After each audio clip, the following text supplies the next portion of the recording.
conhecimento teórico é muito valioso para nós que lidamos com espíritos, seja como médium, como dialogador, como elemento de sustentação.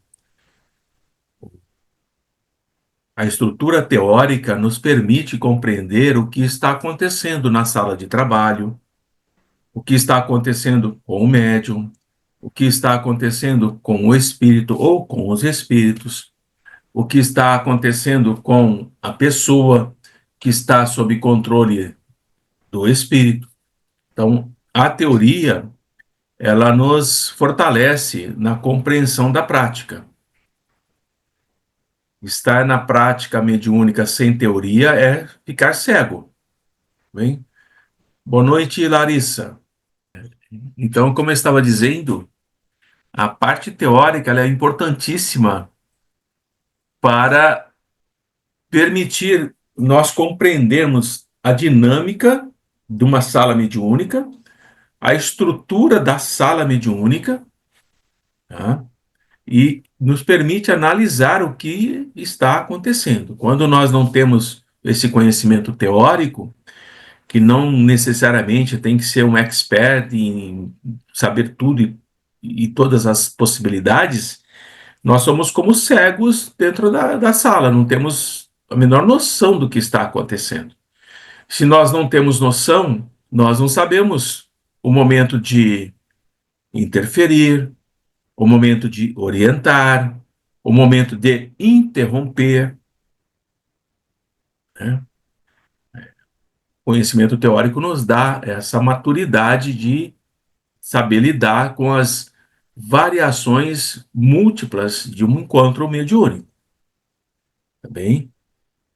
De permitir nós percebermos se o médium ele está obsediado, se o médium está anímico, quanto de percentual ele tem de anímico, aproximadamente, claro, não dá para fechar tantos por cento. Ou quando o médium já se liberou desses obstáculos maiores e ele tem lá um mínimo de animismo da parte anímica dele, que sempre vai estar presente, e quanto tem do espírito já se manifestando de forma segura, fluida, serena, clara, sem interrupções, né? Então, o conhecimento teórico é muito importante. Tem gente que não valoriza, mas é muito importante. Muito bem, são 20 horas e 4 minutos. Após essa pequena introdução aí para vocês não ficarem, como se diz, entediados aguardando o tempo passar, nós vamos começar o nosso estudo. E como vocês vêm percebendo, nós, quando estamos ali primeiro, segundo, terceiro ano, nós ouvimos falar de obsessão, subjugação e possessão e para por aí. Mas agora nós estamos começando a perceber que a obsessão, ela tem múltiplas faces. Ela não é apenas obsessão. Ela tem muitas nuances, muitas características, tantas nuances e características como são as personalidades das pessoas que nós convivemos na humanidade. Então, não pensem que poderíamos fazer elaborar um processo, um plano de trabalho, onde nós seguiríamos à risca aquilo e tudo daria certo. Não. Não existe um roteiro para lidar com processos obsessivos. O roteiro que Kardec estabeleceu é apenas um norte, uma referência, mas da época que Kardec nos trouxe esse rico material, que sem dúvida tem que ser consultado o tempo todo, tem que estar na mesa de estudo de quem quer aprender, a, a, a humanidade mudou, evoluiu, tanto tecnologicamente, principalmente tecnologicamente, como em complexidade da própria mente. Assim, os obsessores da época de Kardec não são os obsessores da nossa época. Não são. Eles evoluíram tanto quanto nós, às vezes até mais. Daí a importância do estudo. Tá? Não vamos pensar que o obsessor é alguém que, com uma prece, com um pensamento um pouco mais vigilante, um diálogo básico, ele vai se render e desistir daquilo que ele pretende fazer e que ele planejou ao longo de muito tempo. Não é tão simples assim. Por isso que nós vamos agora, no encontro de hoje, abordar assim superficialmente, claro, um pouco mais da complexidade da obsessão. Tá bem? Tudo bem até aqui? Tranquilo, né? Só foi uma parte assim mais de uma abertura. Eu coloquei logo no início do material que eu mandei para vocês esse cientista Aksakov. Então, o Aksakov, ele pesquisava muito a telepatia, a comunicação pelo pensamento. E ele chega a uma conclusão muito básica e importante para nós, que ele diz assim, ó, nos fatos da telepatia, quando nós temos obsessão de encarnado para encarnado, telepatia é isso. É uma obsessão de encarnado para encarnado. Ele está dizendo assim, é muito difícil nós determinarmos o momento onde o fato anímico, a vontade do encarnado, se transforma num fato espirítico. Em que momento a coisa muda? É muito difícil saber separar isso. E, diante dessa frase que ele coloca, a pergunta é: isso tem muita importância para nós, essa separação, saber exatamente onde separa? Não, não tem nenhuma importância. Mas é importante saber que começa como anímico, eu começo a obsediar, por exemplo, o Carlos, daqui de onde eu estou, começo a mentalizá-lo, a criar ideoplastias, ideações mentais, e vou projetando esse complexo de energia anímico, que é pela minha vontade, tá? Só que em um determinado momento há uma transição desse processo anímico para um fato espirítico. O que é o fato espirítico? Espíritos que foram atraídos pela minha mentalização de raiva, de desprezo, de qualquer tipo de rejeição ao Carlos, essa minha mentalização foi atraindo espíritos, e esses espíritos seguem o meu impulso mental e vão até onde está o Carlos. E esse vão não é, eles vão, eles estão lá. A locomoção é instantânea. E eles passam a atuar sobre o Carlos diante do processo telepático negativo que eu emiti para ele. Então, começou anímico e se transformou em espiritual. Tá? Então, podemos dizer que é um anímico espiritual. Tudo bem até aqui? É isso que o Aksakov está dizendo. Por isso que é importante, quando nós tivermos raiva ou tivermos um pensamento de desequilíbrio em relação a algumas pessoas, né? Nós precisamos policiar esse pensamento, essa vontade, essa vibração e não permitir que ela cresça, não alimentá-la, porque se torna um caso muito complexo e muito difícil de solução. Bem? Então, compreendendo logo abaixo, na obsessão de encarnado para encarnado, existe a influência telepática negativa. Se existe a negativa, existe a positiva. É o que os amigos espirituais fazem conosco.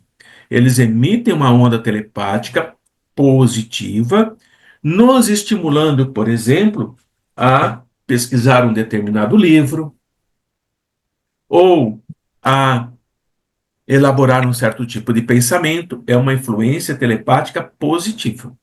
E existe a negativa, onde nós somos, sob influência telepática, conduzidos a ter determinados comportamentos, ou pensamentos, ou atitudes, que vão sim nos desequilibrar e permitir, depois do processo telepático, a obsessão como se instalando.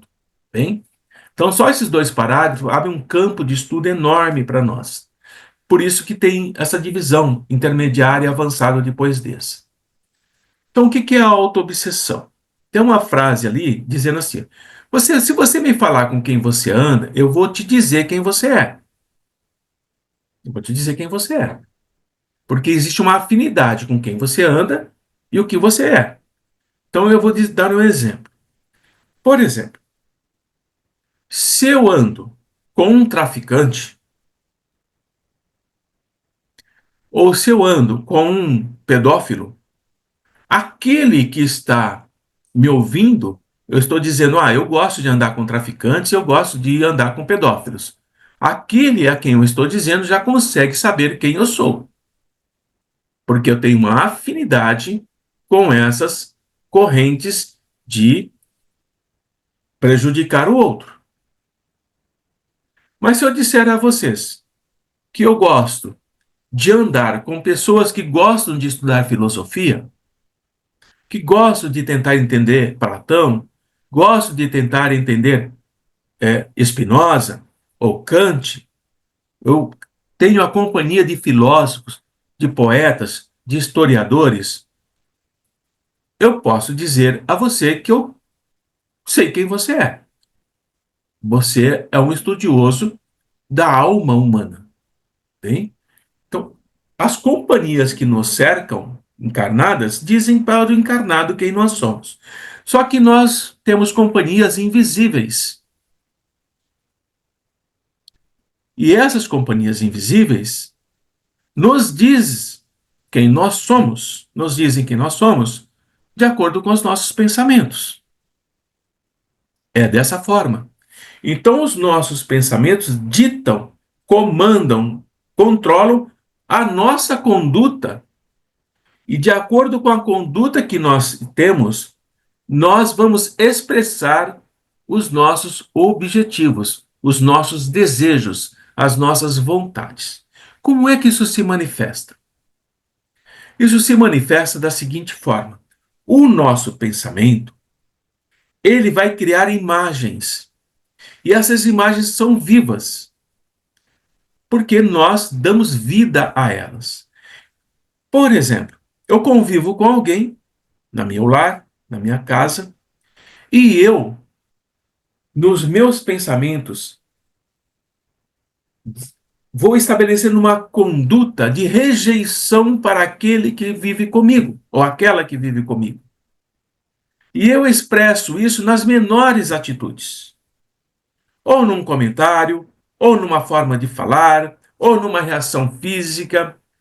Eu apresento esse meu comportamento de desprezo, de rejeição ao outro.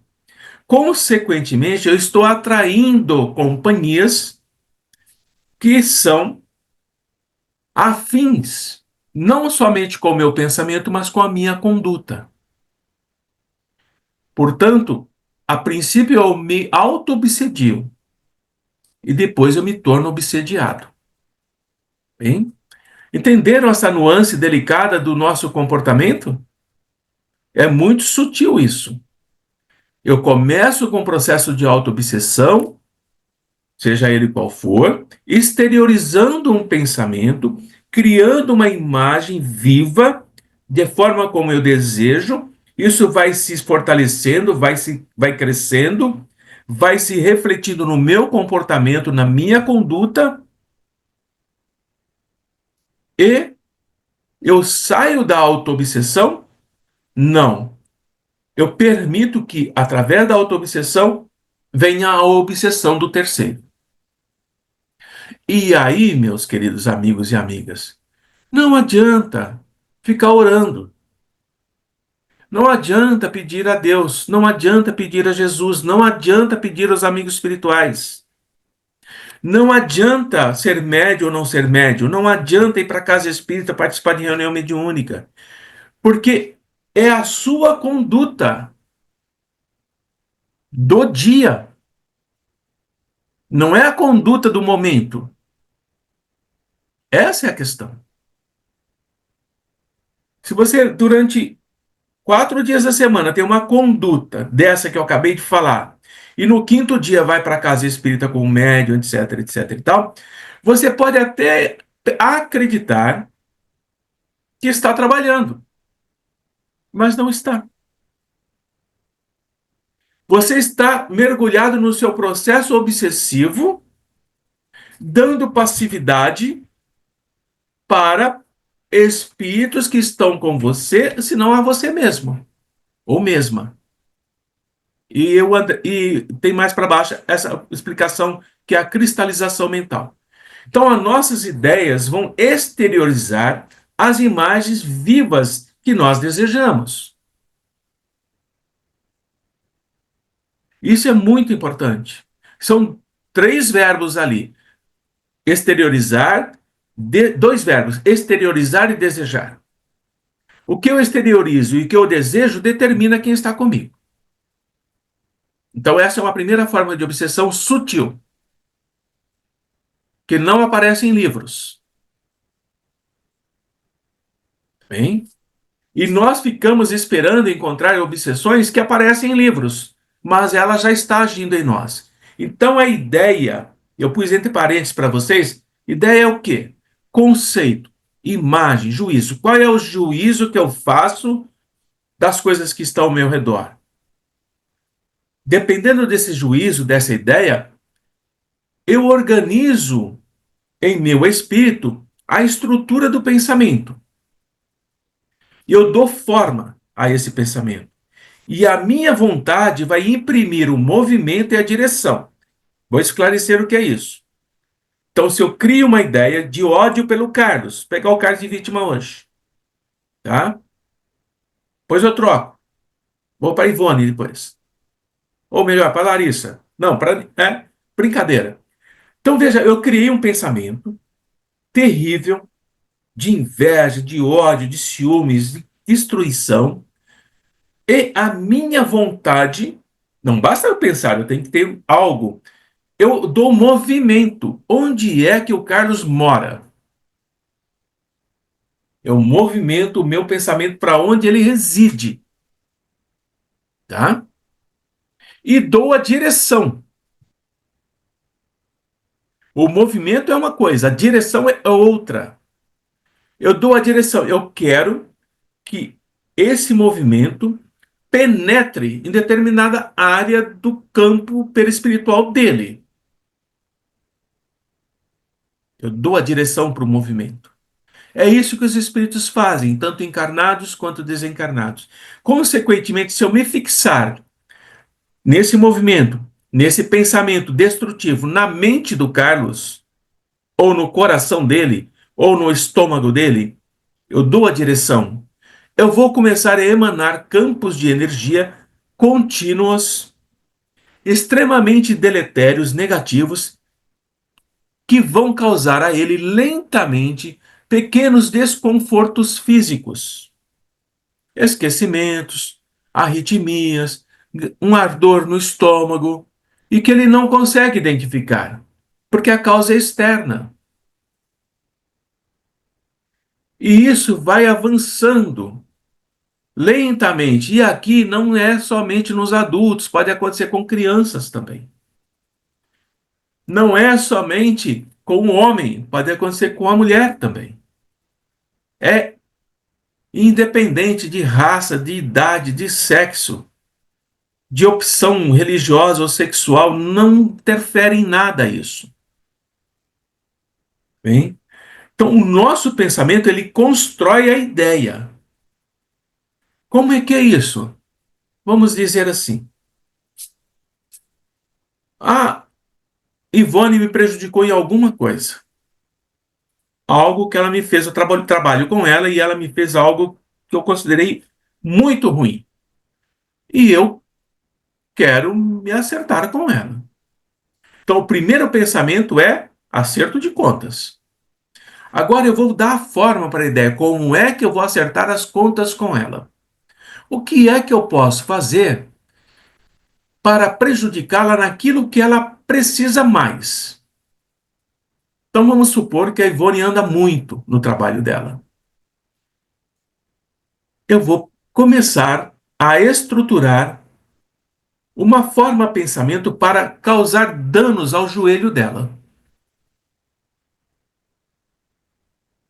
criar um campo energético em torno do joelho dela, para que ela comece a sentir dores, comece a sentir desconforto, não consegue mais ter a mesma agilidade, começa a prejudicá-la no trabalho, começa a fazer com que ela vá a um médico, vá a outro médico, tome um medicamento, tome outro medicamento.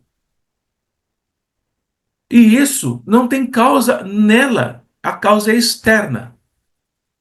E o que é que está fazendo isso? A minha vontade, o meu ódio, o meu desejo de acertar as contas com ela.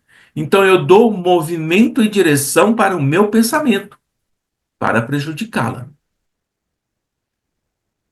Estão entendendo essa parte? Por isso que quando chega na casa espírita e que o assistido diz que já tomou medicamento, já foi no ortopedista, já foi no reumatologista, já foi no neurologista, já foi.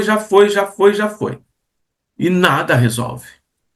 Aí o que os trabalhadores, os médiuns mais avançados, mais estudiosos, mais dedicados fazem? Fazem a psicometria, fazem a psicoscopia, vão analisar o campo de energia em torno do assistido e começa a ler o campo áurico, que vocês fazem treinamento para isso. Vocês fazem o treinamento da leitura do halo vital, do campo energético. E quando chegam naquela região da Ivone, percebem que a energia vinha numa determinada composição e fecha. Ela fecha. Ela estava mais etérea, mais leve e ficou densa. Há um processo de alteração do campo energético naquela região. A pergunta é: de onde vem essa energia que está causando danos nesse encarnado, nesse assistido? É dele? É médico? É do campo médico? Não, do campo médico não é, porque já fez uma série de tratamentos e não resolveu. Então é espiritual. Mas é dele? É autoobsessão? Ou será que vem de outro? E esse outro pode ser encarnado ou desencarnado. Tá bem? Aí o médium se desdobra, vai buscar de onde vem essa energia, porque essa energia está sendo contínua. Ela não está ali por ela só, alguém está sustentando. E ele acha o canal dessa energia, o campo dessa energia. E vai rastrear, vai buscar, vai na origem. E o médium diz assim: estranho. Essa energia não é de um espírito, é de um encarnado. Como é que o médium sabe disso? Porque a energia do encarnado é muito mais densa do que o espírito. O médium sente desconforto, ele sente dificuldade para chegar onde está esse campo de energia. E ele então começa a separar a energia que é de um obsessor encarnado de uma energia que é de um obsessor desencarnado.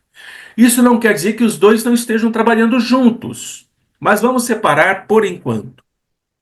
Bem, aí o médium pergunta assim: você está tendo algum problema no seu trabalho? Algum problema no seu lar? Você teve alguma desavença com alguém? Algum conflito? Alguém que não gosta de você? Você começa a fazer o levantamento do cotidiano da pessoa. Aí a pessoa às vezes não se lembra, mas ela, uma outro retorno, ela diz: olha, eu tive um problema com uma pessoa, discuti com ela, assim, assim, assim. Engraçado, agora que você perguntou, eu estou percebendo que foi a partir daí que começou a situação.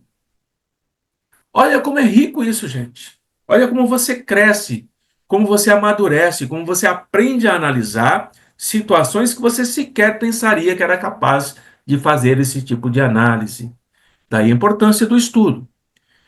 Consequentemente, nós vamos entender que assim como eu estou prejudicando a Ivone, essa ação que é fruto da minha ideia vai gerar para mim muita desventura, muita dor, muito sofrimento. Porque eu estou causando sofrimento no outro com energias que eu estou emanando. E eu estou alterando o meu campo energético também, no desequilíbrio. E esse desequilíbrio não necessariamente vai se manifestar no meu joelho, mas ele vai se manifestar sim em formas de alterações do meu campo energético que vão me trazer sensações muito doloridas no corpo físico. Por isso que eu quero dizer que não é interessante ficar mandando pensamentos de ódio, de desprezo para o outro, porque haverá sim consequências para nós mesmos. Quando nós temos um desafeto, uma desavença, alguém que nós temos um conflito sério, nós precisamos gerar ações e pensamentos em nós mesmos, mas de benefício para o outro. Por isso que Jesus disse: amai os vossos inimigos. Estão entendendo o que está sendo apresentado para vocês aqui? Sim, Carlos. Enquanto o Carlos tenta abrir, eu vou fechar. Tenta abrir aí, vai com calma, que vai conseguir. É só ter paciência. Então, o encarnado, ele pode ser perseguido por ele mesmo, dado as criações mentais que ele faz. Entenderam? Então, cada um de nós aqui podemos perseguir a nós mesmos, depende do que nós fazemos com nossos pensamentos. Então, a autoobsessão, ela é cotidiana, rotineira, comum e domina a maioria dos encarnados. Ele mesmo se obsedia. Sim, Carlos. Deixa eu estender um pouquinho esse conceito para vocês, e que enriquece. Quando eu tenho raiva de alguém, eu começo a emanar pensamentos de raiva, de que ela se prejudica, etc. e tal, eu estou gerando campos energéticos em mim, direcionando para outro, tá bem? Direcionando para outro. Consequentemente, tudo isso partiu de mim mesmo. Então, eu me gerei energias negativas. Essas energias atraem espíritos para mim. Já é um complicador.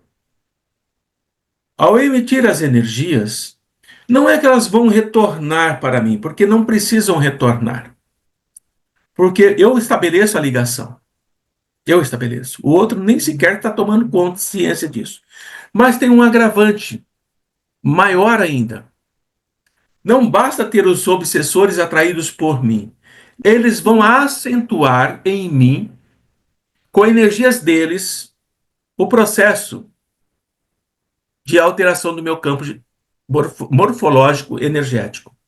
Então, se eu emitir uma energia 10 e sustento isso por vários dias, ou semanas, ou meses, a presença deles, a minha invigilância, a minha mente concentrada no mal, abre caminhos energéticos para eles acentuarem mais ainda essa energia, expandindo-a além do que eu era capaz. Então eu tenho aqueles que vão não apenas ser atraídos, mas vão exacerbar a minha energia. E eu vou, sim, me tornar infeliz profundamente, porque eu não vou mais conseguir me libertar da atuação deles. Então, vejam como vai agravando a situação. Entenderam?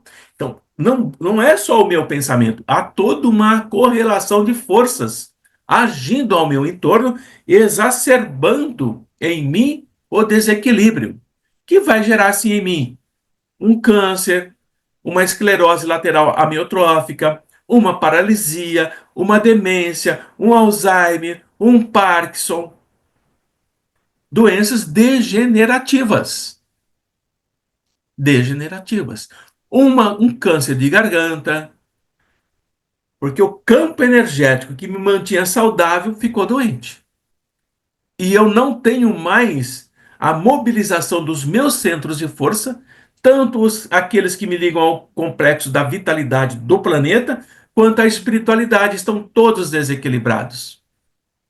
Estão todos esgarçados, eles não se estruturam mais. E a estrutura do perispírito vai se desequilibrando e não se sustenta. Daí vem essas doenças que nós classificamos como autoimunes na medicina. Mas a origem é, sim, A causa em si é o desequilíbrio do campo energético que o próprio encarnado permitiu que acontecesse. Entenderam?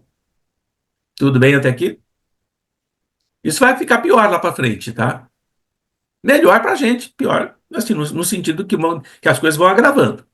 Então vejam, a obsessão não é mais aquele passinho que a gente estava dando lá atrás. A obsessão é a presença de um espírito impertinente que insiste em ficar com o encarnado. Não é isso mais. Isso era lá no primeiro ano, no segundo ano. Agora não. A coisa está ficando mais séria. Então, por exemplo, eu coloquei para vocês autoobsessão por abuso de autoridade. Quem tem poder tem autoridade. Quem tem autoridade pode usá-la para o bem ou pode usá-la para ferir muitas pessoas. Bem? Então, o que eu estou trazendo? Todo aquele que abusa da sua posição, da posição que ocupa, para humilhar, para ferir seus semelhantes por muito tempo, enquanto ele está na ação, ele está ativo, ele está assustando aqueles que são seus servidores, são aqueles que são seus empregados, e ele está exercendo essa autoridade de humilhar, de explorar, de fragilizar ao longo dos anos, ele não se arrepende, porque isso está sendo benéfico para ele. As pessoas têm medo, fazem o que ele quer, ele não cumpre com os deveres dele, e as pessoas, por medo, continuam. Mas cada pensamento de humilhação que ele fez para cada um daqueles que ali estão, vai sim ficar no entorno dele, daquele que tem a autoridade. E vai esperar o momento certo para se manifestar. Onde acontece isso? Juízes de direito, diretores de empresa, cargos públicos de extrema importância, governadores, tá? Presidentes, e vai por aí afora. Diretores de faculdade, e vai por aí afora. Não vamos mais abaixo ainda. Enfermeiros que têm como eu sou enfermeiro, que tem como seus subalternos técnicos e auxiliares de enfermagem, onde você se arvora de um cargo, de um diploma universitário para humilhar o outro, que só conseguiu ser um técnico, e só conseguiu ser um auxiliar. Você está sim num abuso de autoridade. Mas aquela humilhação, aquele desprezo, aqueles gritos, aquelas ordens insensatas geram indignação nas pessoas. As pessoas se sentem magoadas e elas emitem cargas de grande indignação que vão ficar no entorno daquele que está abusando da autoridade. Então, quando nós temos um cargo e nós procedemos com crueldade, nós vamos atrair a raiva do outro, o ódio do outro, o desprezo do outro e a companhia de espíritos autoritários.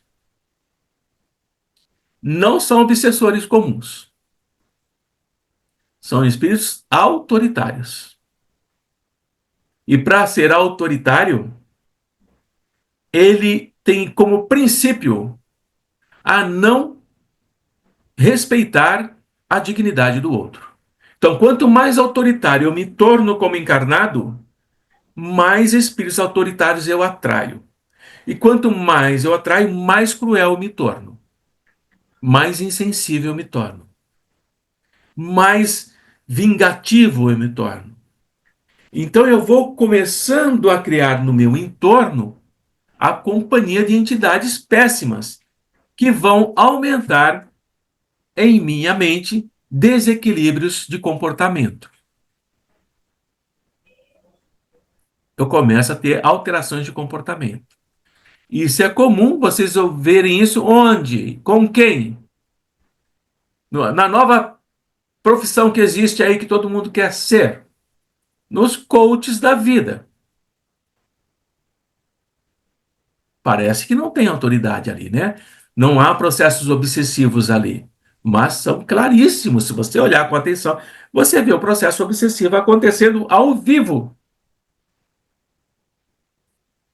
Quando ele se vira para aquele que pagou aquele curso inútil que ele está dando, ele se vira para a pessoa e diz assim, cala a boca porque você não sabe do que eu estou falando. E a pessoa pagou para ele. Eis a grande separação entre o que eu sou e o que você é. Olha onde você está sentado e veja onde eu me posiciono. Olha como eu olho de cima para baixo e você olha de baixo para cima. Percebe o seu lugar, seu moleque? Você está aqui para aprender comigo. Não fale mais nada.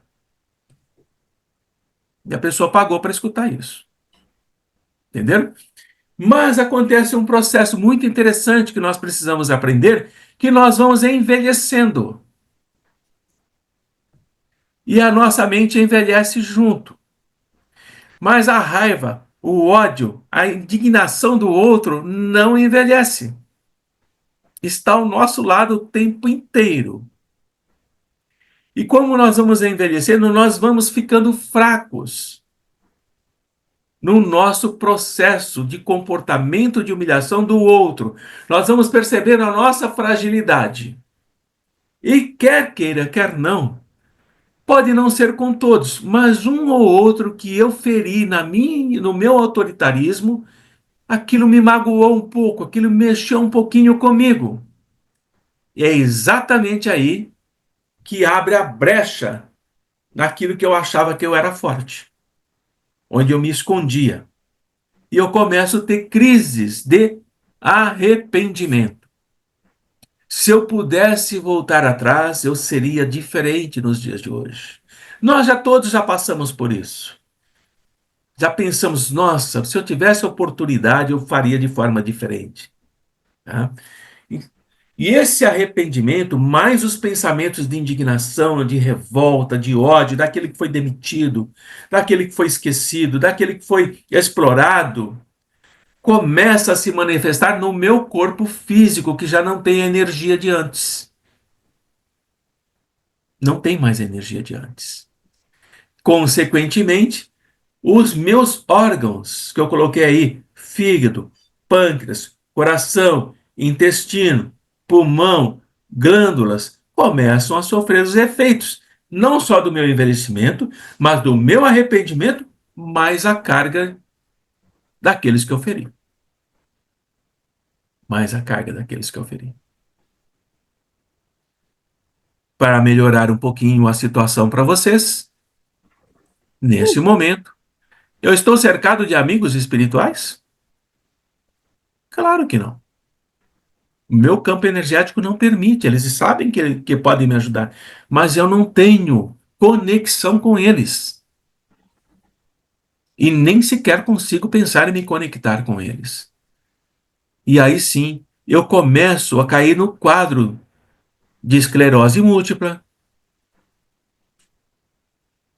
de depressão senil, pensamentos de suicídio aos 90 anos de idade, quase já desencarnando.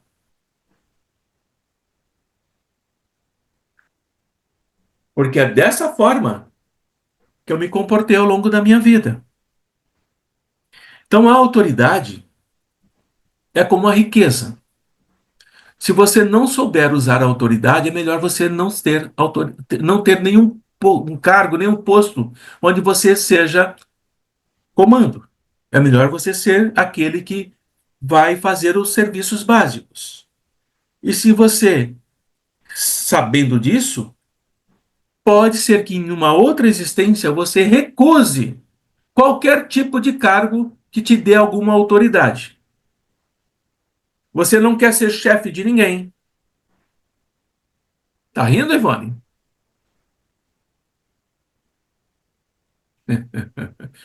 Você prefere ser o trabalhador mais humilde ali que obedece ordens. Você não quer mais entrar nessa seara que você sabe que vai se perder.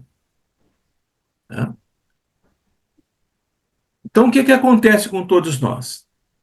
Quando nós somos perseguidos por nós mesmos, autoobsessão, atormentados por aquilo que nós fomos e por aquilo que fizemos, nós criamos quadros de doenças. Porque lá atrás nós tivemos o prazer de humilhar, de espancar, de ferir, sob qualquer pretexto. Querem um exemplo mais dramático? Ditadura militar, tortura, arrependimento de torturador em espírito falando comigo.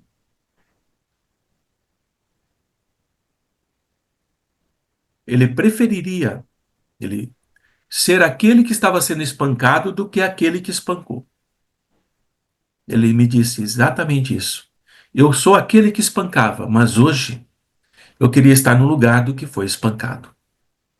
Porque eu não suporto os ferimentos, a humilhação, a dor de ver todo momento aqueles a quem eu torturei, gritando no meu rosto, culpado, culpado, culpado.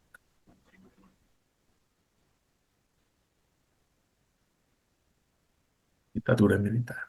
Que dizem que não existiu. Tá? Então nós precisamos acreditar e pensar que a nossa memória é um disco vivo, é um HD. Milagroso, como eu coloquei para vocês.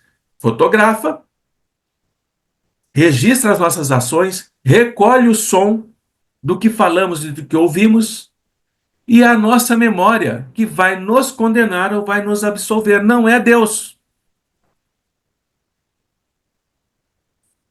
Deus não castiga, não manda demônios nos punir.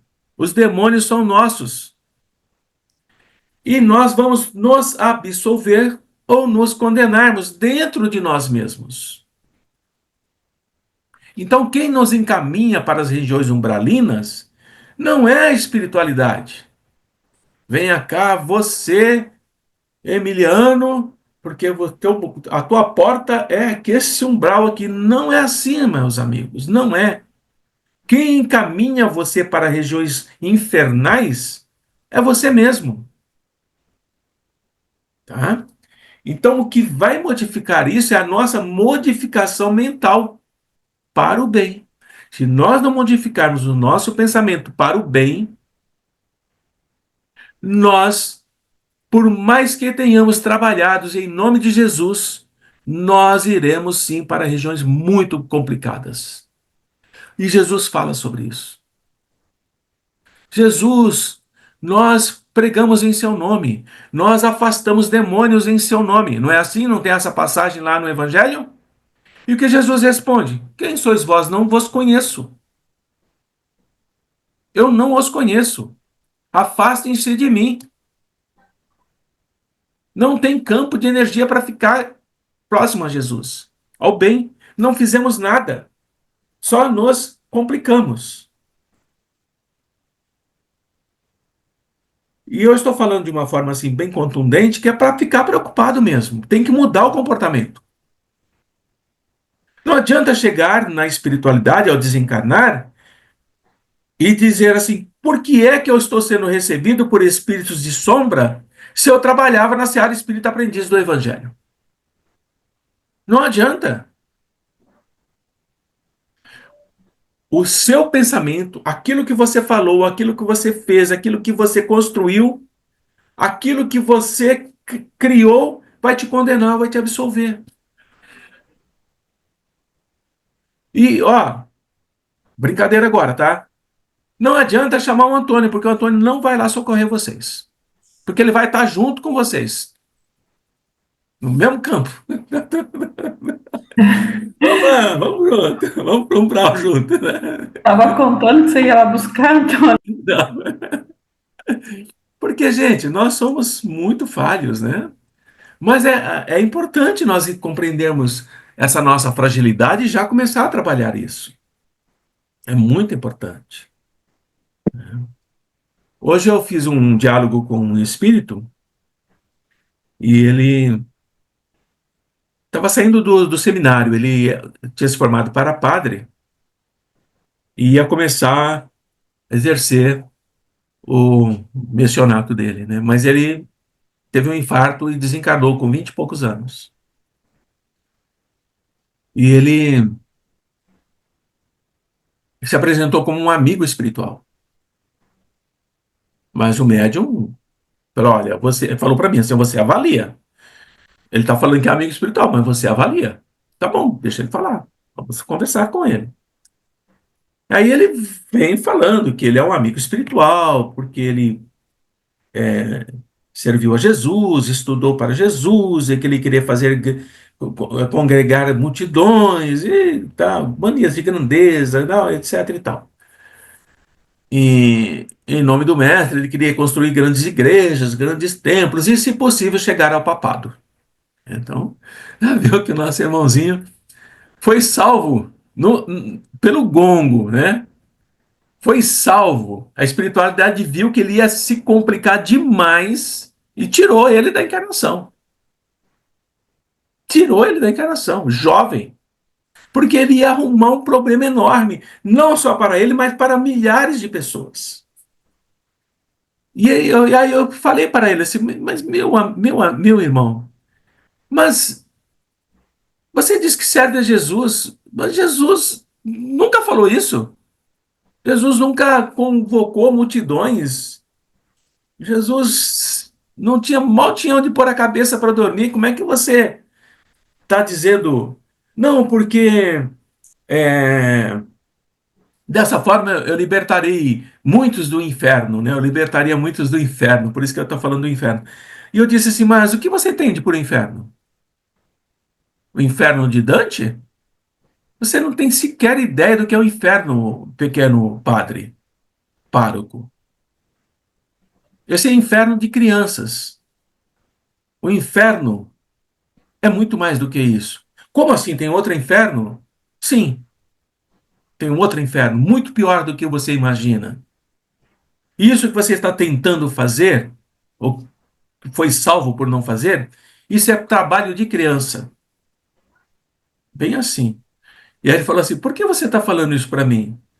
Porque isso que você está pensando em fazer, eu já fiz. E te garanto que não é bom. Não vai te levar a lugar nenhum, entendeu?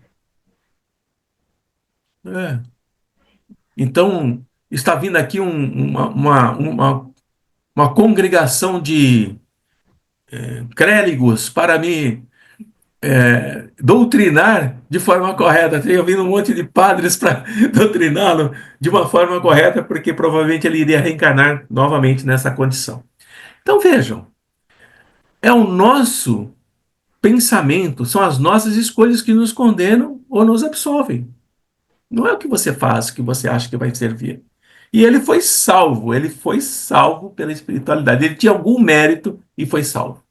Porque se ele continua a encarnação dele, ia ser problemática demais, tá? Então eu coloquei um exemplo para vocês de escritores. Esses que escrevem romances, né? E podem sim, mesmo encarnados ou desencarnados, ser atormentados por aquilo que eles criaram. Porque o escritor está criando com a sua mente, imaginação, ele está criando personagens, ele está criando relacionamentos, ele está criando cenas, ele está criando conflitos, né? E ele, na maioria das vezes, nós podemos ver que em torno de 60% a 70% de qualquer coisa escrita são negativas e destrutivas. Alguém traindo alguém, alguém matando alguém, violentando e vai por aí afora. Então, tudo aquilo que os escritores estão descrevendo em seus livros vão influenciar outras pessoas que estão lendo. É, sim, um processo de obsessão telepática por meio da escrita. Porque aquilo que ele constrói, ele coloca no livro e a pessoa imagina. Imagina. E assim, ele não está escrevendo sozinho. Existem espíritos em torno dele o intuindo. Ele acredita que aquelas ideias são somente dele, mas não são. Tem uma parceria ali de espíritos que o fazem escrever coisas que vão desencaminhar outros encarnados e assim por diante. Por que que precisam disso? Para que esses encarnados desencaminhados pelas leituras, pelos livros, ou seja, pelo que for da mídia de hoje em dia, sejam também vítimas de obsessão. É um processo contínuo. É um processo contínuo. Consequentemente, boas leituras é que nos libertam desses processos obsessivos criados por escritores que muitos adoram. Muitos adoram. Tem um escritor que tem muitos filmes dele baseados no livro dele no cinema, que é o Stephen King, alguma coisa assim. Stephen King, algo assim, né? Ele tem muitos livros de terror, consequentemente, influencia muitas pessoas, né? E vai sim trazendo aí grandes desequilíbrios para milhares de outras pessoas. E assim, aqueles que escrevem livros pornográficos, aqueles que escrevem novelas, onde há relações muito doentias, né? Então, são sim obsediados, inclusive após a morte. Por que, que eles são obsediados após a morte, como eu coloquei aqui? Eles são procurados pelas vítimas daquilo que eles escreveram nos livros, o que eles insinuaram, que determinado comportamento seria bom, prazeroso, e as pessoas fazem, né? E depois vão tomar satisfação dele quando desencarnarem. E também a presença de entidades que vão fortalecer que esse escritor vá se tornando cada vez mais conhecido e divulgando mais e mais. Tá bem? Então, escritor é um desses. De novela, inclusive, né? E outros mais. Na outra vez, somente a modificação da mente, a reforma do seu interior é que vai libertar e melhorar o desequilíbrio psicológico que essa pessoa vai ser portadora. Bem, consequentemente, fechando essa parte, quando a maldade ela é deliberada, ela é pensada. Eu vou escrever algo para influenciar determinada camada da sociedade. Lembram daquele programinha que chamava-se Baleia Azul, que levava os jovens ao suicídio? Lembram daquilo? Lembro. Estão lembrados? Aquele que desenvolveu essa espécie de interatividade com os jovens e que muitos e muitos e muitos acabaram suicidando-se. Imaginem como, ao desencarnarem, ou como se ainda estão encarnados, o ódio dos pais, a angústia daquele que acreditou que nada aconteceria e aconteceu, o campo de energia que gera no nosso planeta por um único processo, um único aplicativo que levou centenas de jovens ao suicídio, a jovens extremamente saudáveis, inteligentes, encarnaram para cumprir determinado propósito na sua encarnação, desenvolver alguma coisa para o benefício da humanidade, foram ceifados dessa forma por uma mente totalmente desequilibrada? Olha como isso vai responder sinceramente quando desencarnar. Tá? Então a maldade ela é deliberada, ela é planejada, né? E ela é uma moléstia da alma, é uma alma doente que faz isso. E essa alma doente, ela modifica o plano mental de outras pessoas. É dessa forma que a psiquiatria determina, e a psicanálise, por exemplo, como aqueles que são narcisísticos, aqueles que são controladores, aqueles que vão impor alguma coisa ao outro. E a única forma de se libertar disso é o esforço próprio de modificar essa alma doentia para conseguir evoluir um pouquinho. Bem, então nós vamos aí abordando várias formas de obsessão, por enquanto de auto-obsessão. E agora vem uma que é mais séria, que é aquela que fala personalidade antiga cristalizada, fixação mental. Todos nós temos personalidades passadas. Todos nós. Já tivemos muitas encarnações onde nós éramos personas. Nós fomos personas masculinas, femininas, ocupamos postos, cargos, nascemos numa nação, depois nascemos em outra, com uma língua, depois com outra. Mas cada reencarnação é um processo que fica lá no nosso inconsciente, esquecido lá, para a nossa própria saúde mental. Mas quanto mais nós vamos nos aprofundando no conhecimento da mediunidade e das suas doenças, mais a gente vai se convencendo que a gente é ignorante. Lembra que eu falei que a gente não sabe tudo e não vamos saber sobre mediunidade? Nós vamos estudando. Porque a nossa mente humana, ela é muito complexa. Ela tem nuances que nós mesmos desconhecemos. Eu trouxe uma passagem do Guzo, do Gotuso, que é do livro do André Luiz, em que ele fala algo muito importante. Ele diz assim: a personalidade humana entre as criaturas terrestres é mais desconhecida que o Oceano Pacífico. Por que ele fala do Pacífico? Porque nós conhecemos mais o Atlântico. O Pacífico é totalmente desconhecido para nós. E ele diz que a nossa personalidade é mais desconhecida ainda. Bem? E nós podemos emergir do passado. Nós podemos trazer do nosso passado uma personalidade conosco. Algo que nós já fomos lá atrás. E isso tem um nome: cristalização mental. Como é que isso acontece?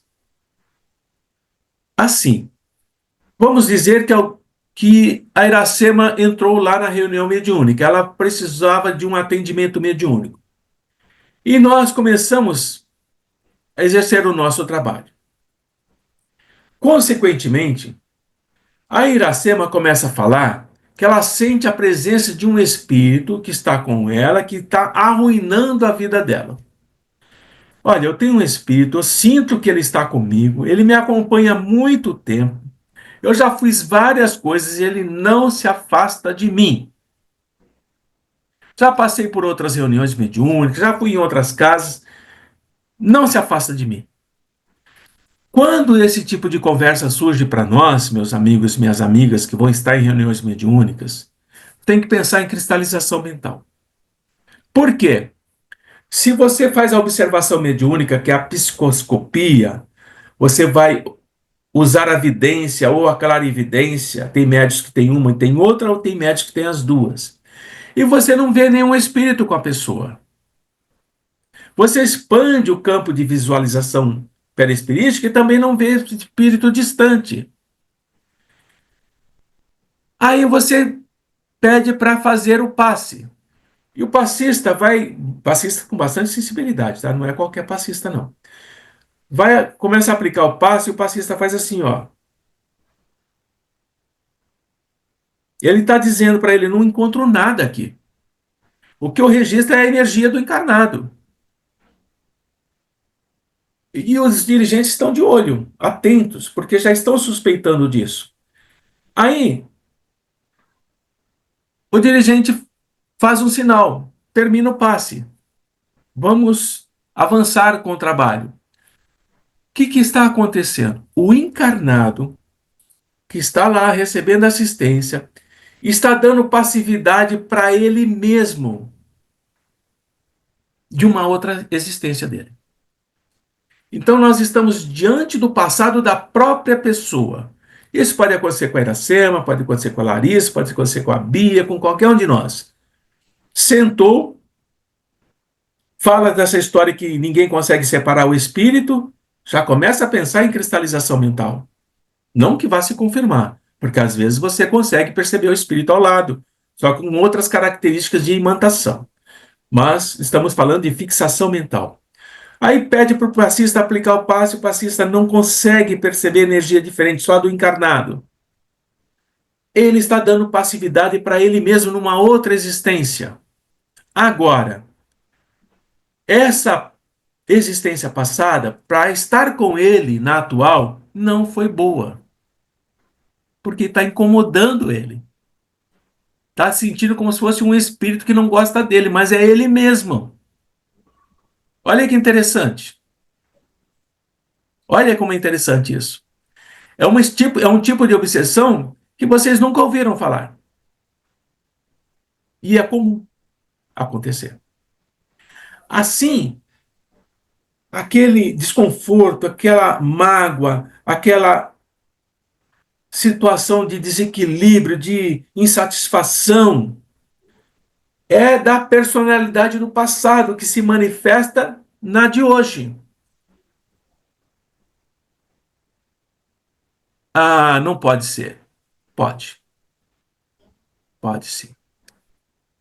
Como é que isso acontece? São gatilhos que existem do próprio encarnado ou antigos companheiros daquela encarnação do passado que se aproximam e essa vibração dos antigos companheiros faz com que estimule na pessoa a reviver as experiências negativas daquela existência.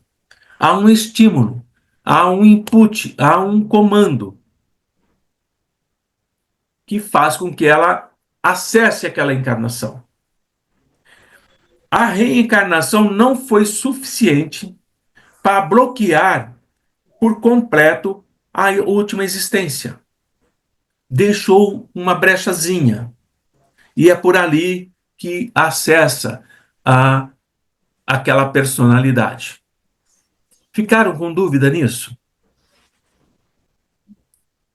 Ficaram com dúvida? Eu Não. estou tentando simplificar bastante, tá bom? Mas eu vou ensinando na prática para vocês como vocês identificam isso. Como identificam? Olhando, analisando o que deve ser olhado e vocês passam a identificar sim, tá bem? Então, o que é que faz acessar essas brechas? Laços energéticos de ódio, de amor, algum campo energético, algum laço energético está existindo ali que permite que o encarnado resgate aquela encarnação e conviva com ela. Como é que nós lidamos com isso? Você vai atender como se fosse um espírito qualquer. Você não vai dizer para o encarnado, olha, isso é seu, embora você já saiba que é. Isso é problema seu, é coisa da tua vida passada e você vai ter que conviver com isso. Você não vai fazer isso. Se ele está procurando ajuda, se ela está procurando ajuda, você vai ajudar. Então você vai atender essa pessoa que emerge do passado, que é ela mesma, no presente, e ela vai centralizar recursos mnemônicos. O que é recurso mnemônico? São regrazinhas que fazem com que você se lembre de coisas de forma fácil. Né? Então a gente usa muito isso para decorar fórmulas, recursos mnemônicos. E a nossa mente, principalmente dessa pessoa que está nesse processo de cristalização mental, ela criou um recurso mnemônico que a liga naquela personalidade que ela já foi do passado e que, ao ser estimulado, ela acessa rapidamente e encontra o caminho energético para essa conexão. Por isso que ela sente a presença o tempo todo em torno dela, porque a mente dela sustenta essa persona do passado dela mesma. Qual é o trabalho que temos que fazer? Atender essa persona, que é a atual, vamos atendendo, até que ela vá se dissolvendo esses laços de energia e ela se complete com a atual. Porque se não fizermos isso, essa pessoa passará a ter uma personalidade dupla. Em um momento ela é uma coisa, em outro momento ela é outra. Em um momento ela é uma coisa, outro momento ela é outra. Alguém está sentindo-se assim? Tem gente rindo aí. Qual é o grande complicador? A segunda personalidade da última existência pode ter laços com a anterior. Então você está aqui nessa encarnação hoje, você está acessando a anterior, 50 anos atrás, 100 anos atrás, e essa acessa uma outra 200 anos atrás. você começa a ter um quadro aparente de personalidade múltipla, mas não é. É cristalização mental. Então nós temos que fechar esse acesso, ó, dessa com essa, para que essa aqui permaneça esquecida. Quando fechamos esse acesso, essa cai no esquecimento, vai para o inconsciente. Só fica o consciente. A pessoa, nossa, vocês conseguiram afastar o espírito que estava comigo há anos. Nossa, é verdade. Que bom, né? Que para nós, que ótimo para você. Não fizemos afastamento algum. Nós apenas conectamos uma persona na outra. Só isso. Olha que coisa linda. Antônio, Oh, quem chama? aqui, ó. Marli. Ah, Eu, Eliana, sou eu, que a minha voz tá horrível aqui. fala.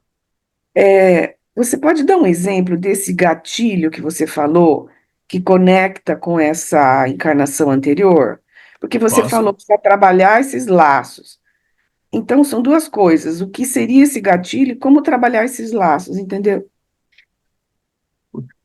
Vamos pegar ao contrário, de trás para frente. Trabalhar os laços é o diálogo é o diálogo feito com o encarnado, como se fosse um espírito que estivesse com ele mesmo. Então, faz o primeiro diálogo, não com a preocupação de encaminhar, porque você já sabe que não tem espírito, né? Já sabe disso. Orienta para retornar e vai fazendo o diálogo. E você vai trabalhando esses traumas do passado, esses laços de ódio, esses laços de vingança, esses laços uh, de tragédias, sequestros, e o que nós somos capazes de fazer. Você vai trabalhando isso. Tá? À medida que você trabalha isso, a vibração do encarnado atual não se harmoniza mais com a conexão energética que desequilibrava. Se harmoniza mais com a conexão de compreensão do que está existindo e vai percebendo que como se o espírito estivesse se afastando. Na realidade, ele não está se afastando, ele está se aproximando tanto que o encarnado já não consegue mais separar o campo energético. Aí ele acredita que o espírito desapareceu e que só tem ele, tá? Então, é dessa forma. Então, pode durar um mês, 2 meses, 3 meses, 4 meses. Normalmente não termina bem porque o encarnado desiste. Desiste, a maioria desiste, Antônio, né? Antônio, podemos dizer que uma pessoa, quando é bipolar, é um caso dele? Talvez. Precisa de uma avaliação mediúnica, né? Sim, Criteriosa, detalhada, mas talvez. Possa estar num caso é, desse sim. por isso que eu ri. Quando você Né? estava falando, eu ri por causa disso. Tá. Ah, Bipolar. Né? eu já vou responder, Eliana, na sequência. Alguém mais? Então, quando isso acontece, isso é um animismo autêntico. Não tem um pouquinho de espírito. Não, isso é animismo mesmo. É a pessoa em si mesma, tá? Exemplos. Pode dar um exemplo? Sim, podemos dar um exemplo sobre isso.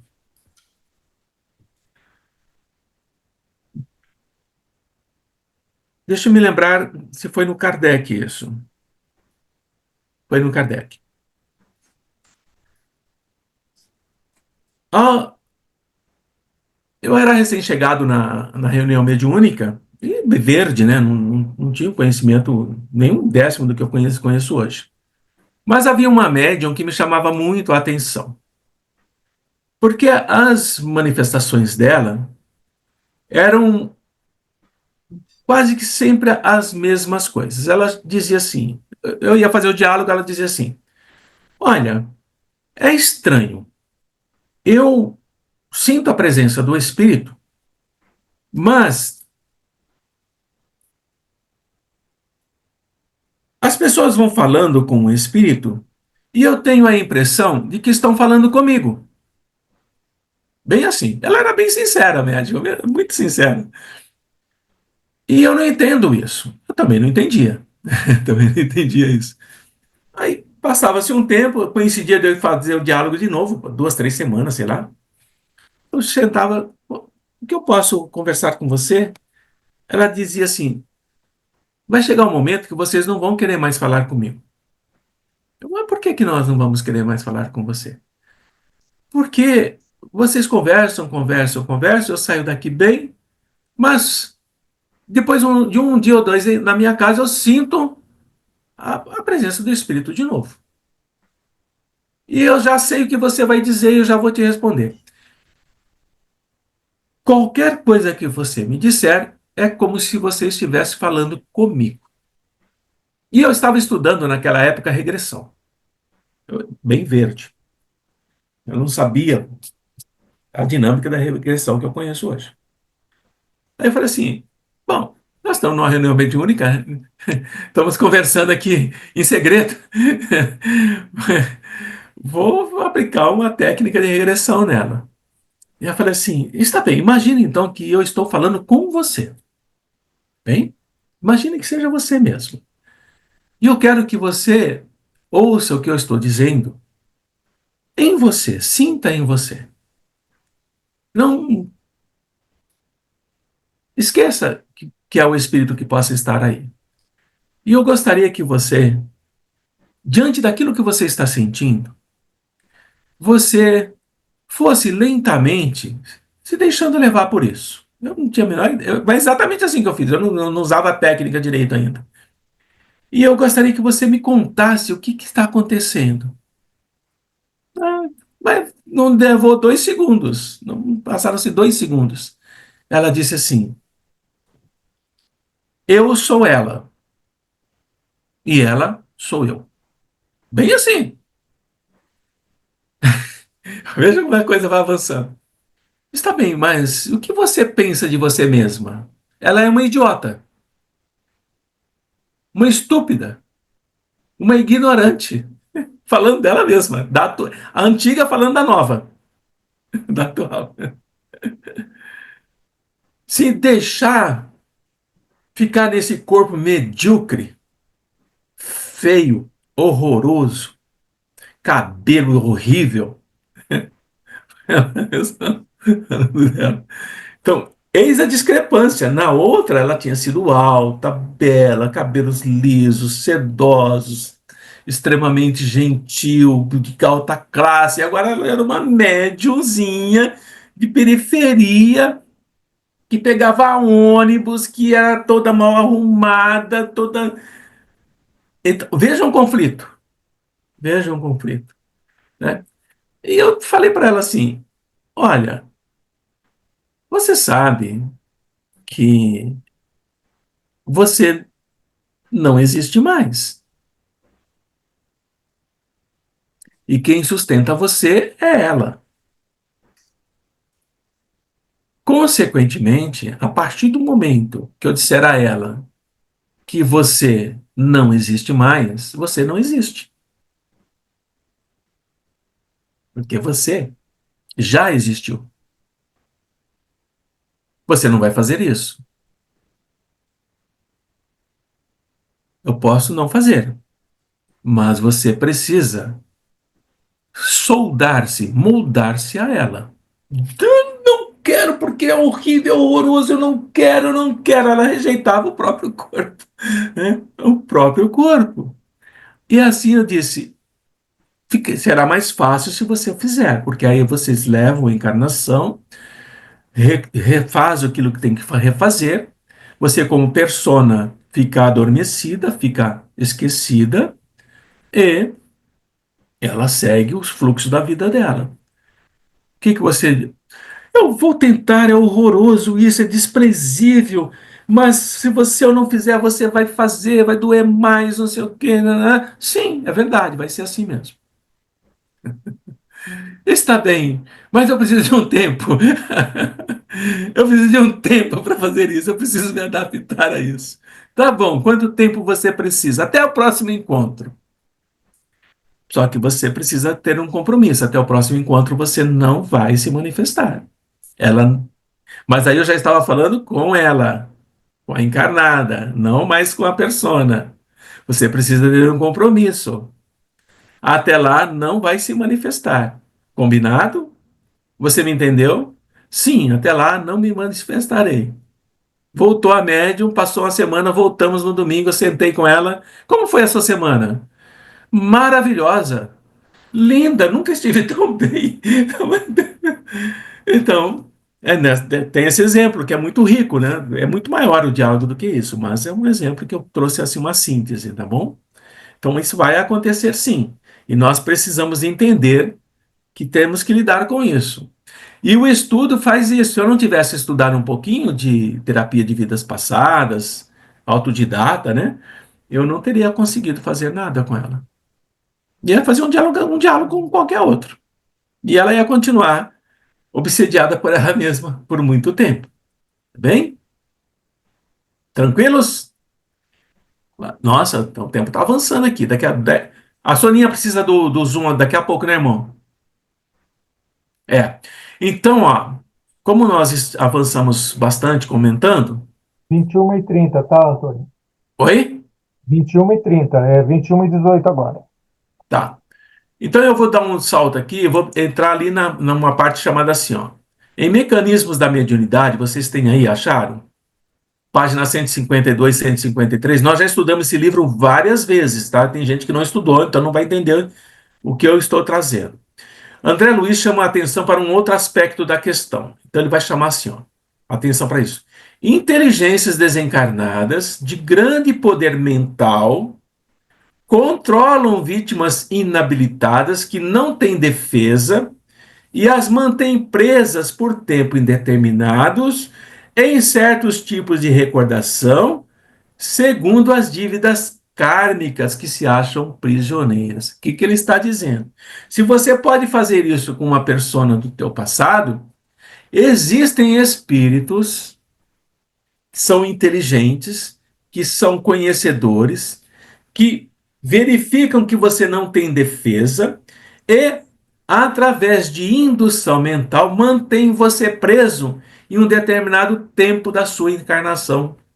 E ali você fica vivenciando aquilo que nós chamamos de delírio. A pessoa está delirando, ela está dizendo que ela está num outro mundo, que ela está num outro lugar, que ela conhece pessoas isso, conhece pessoas aquilo.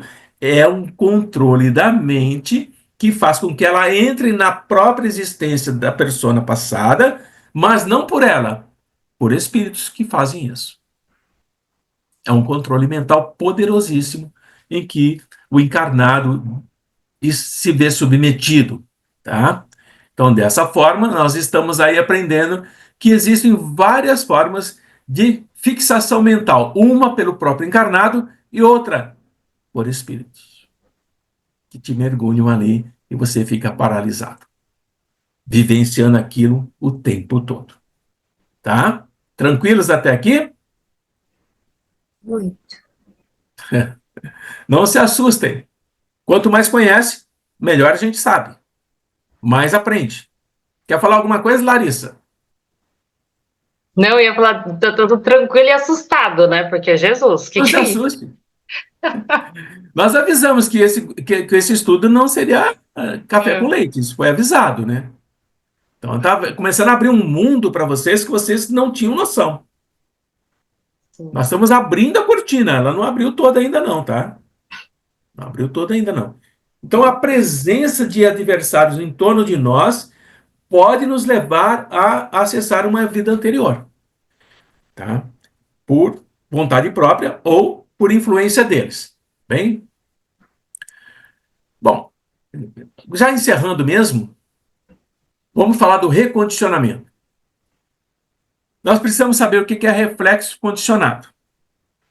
Reflexo condicionado inerente e reflexo condicionado específico, aquilo que a gente aprende e aquilo que a gente já vem inerente conosco, né? Então nós temos dois tipos de reflexo condicionado.